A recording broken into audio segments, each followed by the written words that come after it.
open mic night. And so tonight we have no agenda. Just as you're called on, come to the microphone and state your name and address and give us your comments. So who would like to be first on the agenda? Sir, come on up. Right in front row. Oh, I'm sorry. I forgot one thing. Ethan was going to come up and lead us all in a pledge. Ethan, can you come up?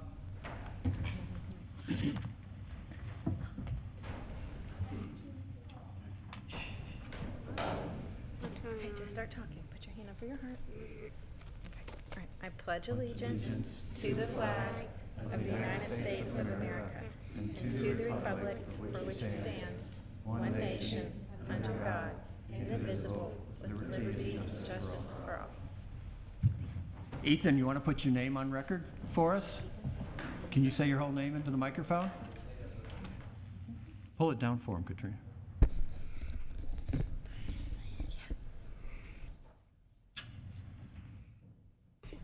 Okay. Say Ethan Singletary.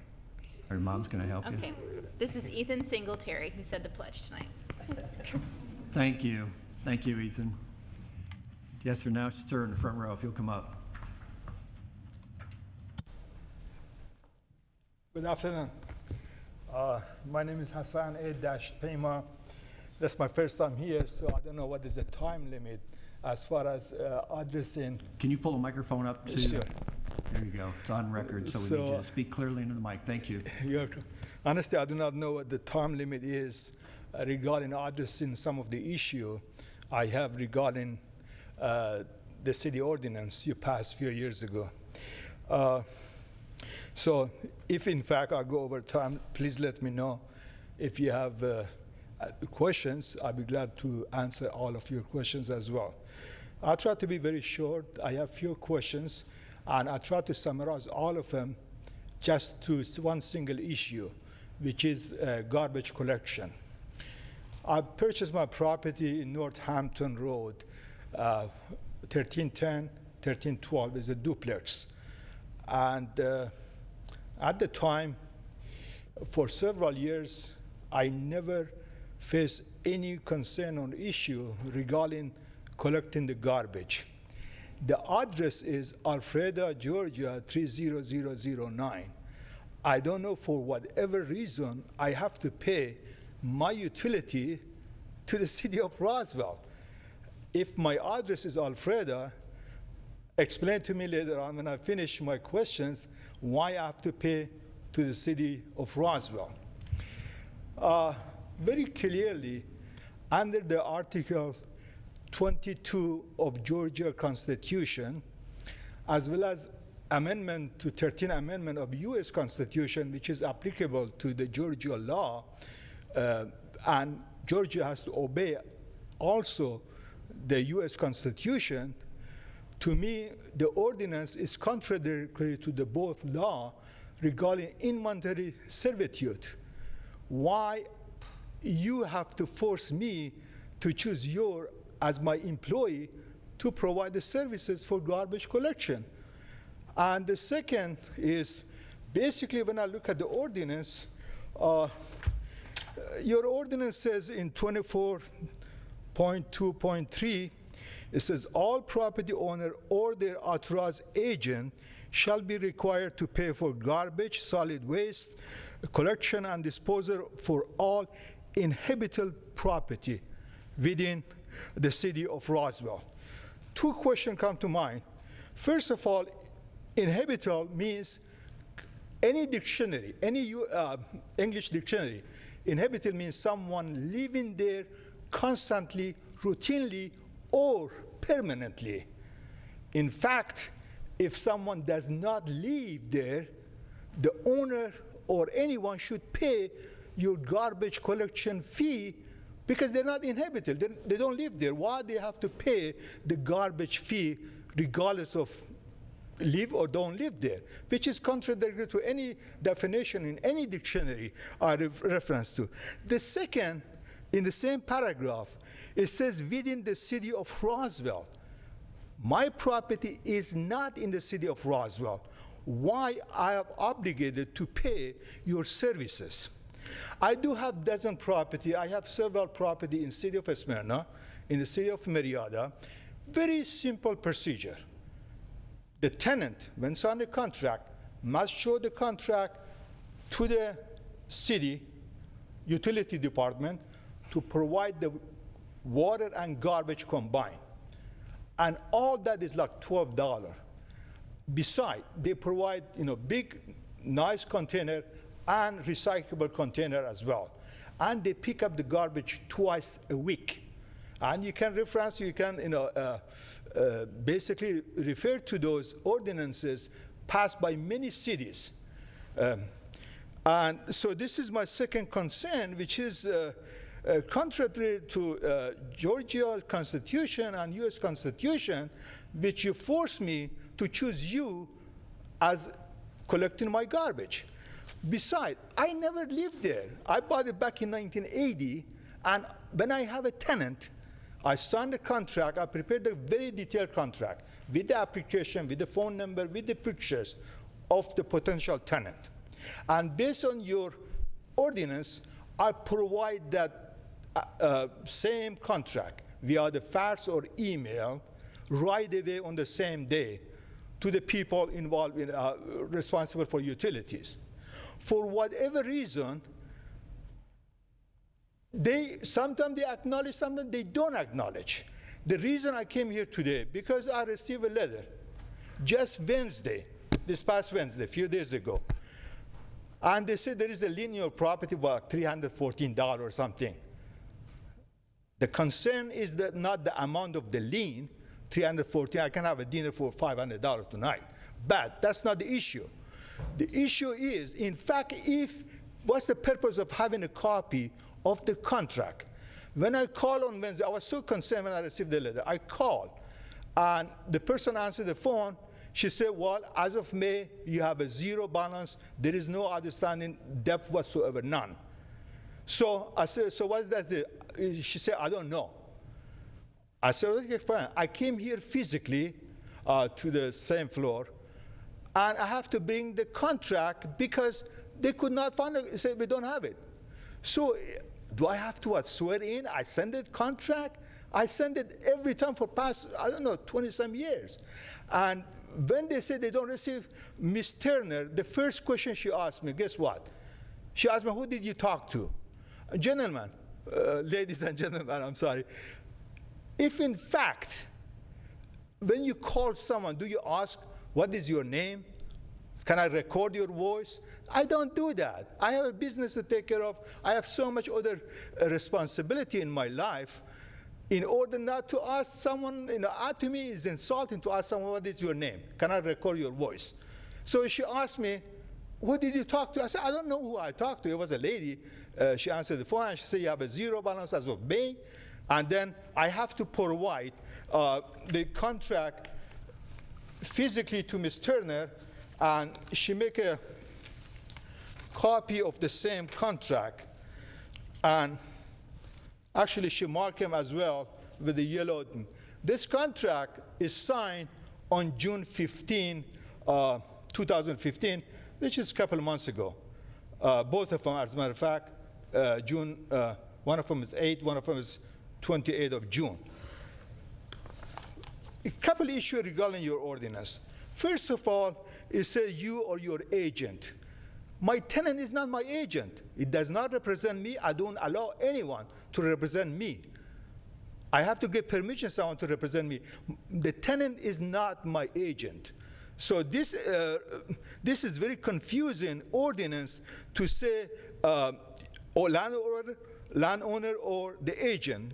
My tenant is not agent. The second issue is, if in fact, what is the purpose of you receiving a copy of the contract if someone said, well, I do not have it, or say, well, I cannot find it. This morning, Ms. Schreider, I believe, she called me, and she said she's going upstairs to look at the record to find all those things.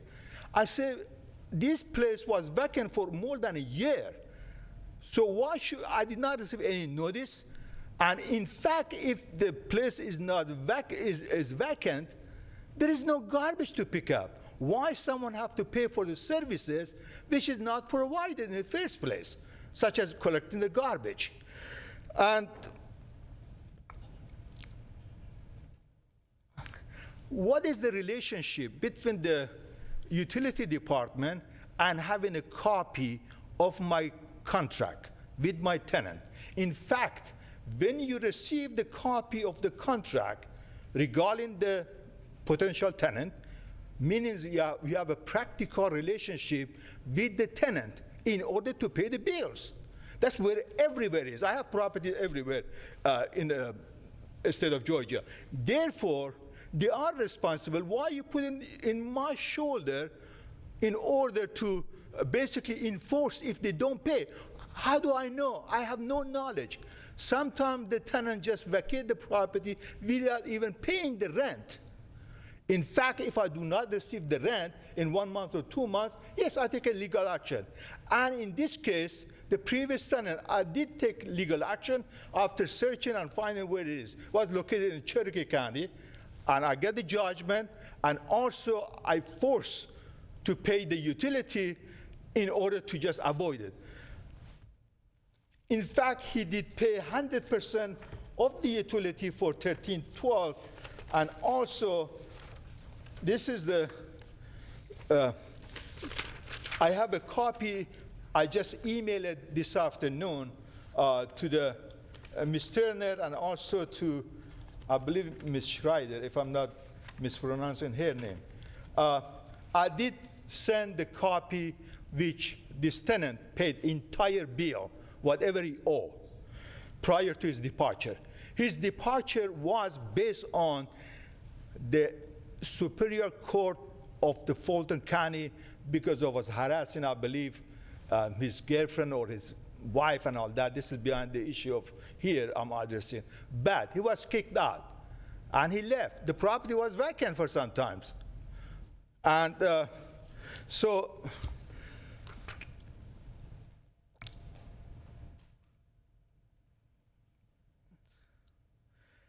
why, in fact, if you have authority, the government has authority, we pay the taxes, we pay all those bills. Why you do not, you have the copy of the contract as expiration date, as a starting date. In fact, it does not pay the bill, which person using the utility. Why you don't enforce it? Why you don't prosecute those people that do not pay the bill? Why you put it in my shoulder in order to take my time in order to prosecute someone if I find out the fact they did not pay utility? The next issue is the reason you get in a copy, you have full information about the tenant. Therefore, what's the purpose of having the copy of my contract? If you have a copy of the contract, means you have authority, you have a practical relationship in order to get the bills. You pay the bills by the tenant.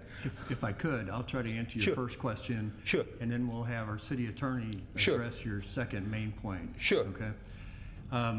First off, as far as the address, you could have an Alpharetta mailing address, but still be located in the city limits of Roswell. There are places in Cobb County that have a Roswell mailing address, but they're not located in the city of Roswell. There are places in the city of Roswell that have Alpharetta mailing addresses, and they are located.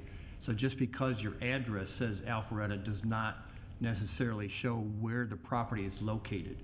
So that is probably the issue, that you are in Roswell, beside the mailing address. Now, I'll have our attorney, Mr. Davidson, try to answer your other question. Sure. Okay. If you allow me just maybe less than 4 or 5 minutes, I address the last thing which I experience every day. I have a big house in Marietta. I choose which cable company I want to use. I choose my employee.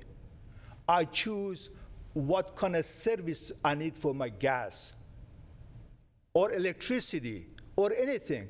The city should not have a monopoly in order to force me to pay for someone else, I don't know, failure to pay the utility bill, because I don't have no knowledge of it.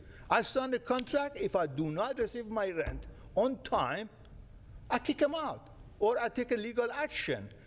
I'm not here to, basically I'm stating the same issue over and over. The city of Smyrna, I have several property out there. The people take the contract to the city. They, based on their credit or whatever analysis they make, if they require, they have to pay deposit or what have you. They provide them water, garbage is included, which, as I said, twice a week. And in my house, I live in Northampton Road in Marietta. You can check it out as well if you want to.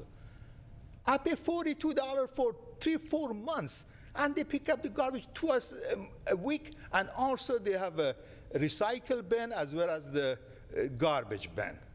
I don't know why for a small house here, when someone does not pay, I have to receive a notice. The first time I receive it, actually Wednesday. So I'd like someone to address those issues, especially regarding why I have to you force me to use your services, even if I don't want to. And again, let me have our city Sure. attorney kind of outline to you. Okay, the city's I'm listening. approach. Okay. Thank you, Thank sir. you for letting me talk a few minutes. Thank you. On the how the city can do it, the city has the police power, and they have determined that it's in the public health, safety, and welfare to provide garbage service, sanitation service, to make sure the garbage is collected throughout the city. Prevents diseases, prevents everything, prevents garbage from being on the ground. So it's well within their constitutional authority to provide garbage service. Residential garbage service, the city has elected to provide that themselves. That is within their, again, within their police power. As far as the fee, the city is allowed to collect the garbage, the sanitation fee, in any manner allowed by state law. The state law allows the city, if they cannot collect from whoever's there, to place a lien on the property that is served.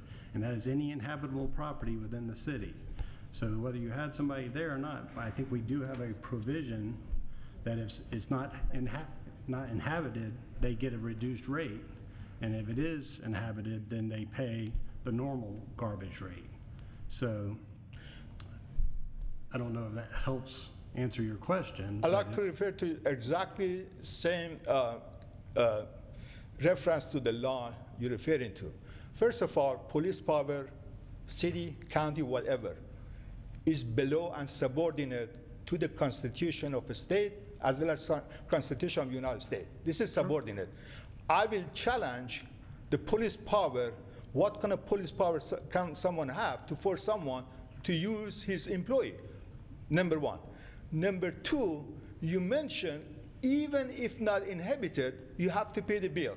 What is the rationale or reason to pay for something you do not use? If the place is vacant, even for 1 year or year and a half, there's no garbage. Why you have to pay for garbage? In fact, when my tenant leave, I have to spend tremendous money to paint it, to fix it, to plumb it, all that. That's my responsibility. I understand that. And I collect those whatever garbage left after the painting and all that. But to pay minimum, I don't know what the minimum wage is, minimum payment is, even if it's not vacant. Even if it's vacant. So I don't know what the purpose, what's the rationale behind it? You have to pay for the city for just what? Being a city? I like to, you address the same two The issues. city offers the service, therefore there is a charge to every inhabitable property within the city. If your house doesn't, if there's no house on the property, then there is no charge. If there is a dwelling unit on the property, there will be a charge. We don't know when you're gonna rent it or when you're not gonna rent it. The service is there and it will be provided. Yes, the city is subject to the Constitution of the United States and of the state of Georgia, and both of those allow us to provide for the health, safety, and welfare of its citizens. It's not about you, it's about all the citizens, and the city has elected to provide the service. It's been challenged before, and both the United States Supreme Court and the Georgia Supreme Court have both ruled that it's well within the city's authority to do such.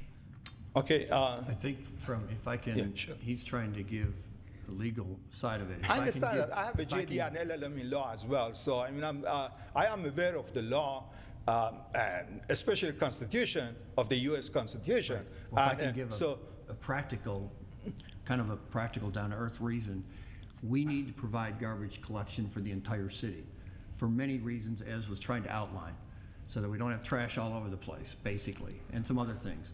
So we have overhead because we have to go to your properties whether somebody is there or not. We have to go there every single week, and we go a couple times a week as well. We go for garbage pickup, we go for recycling, and we go for yard waste pickup.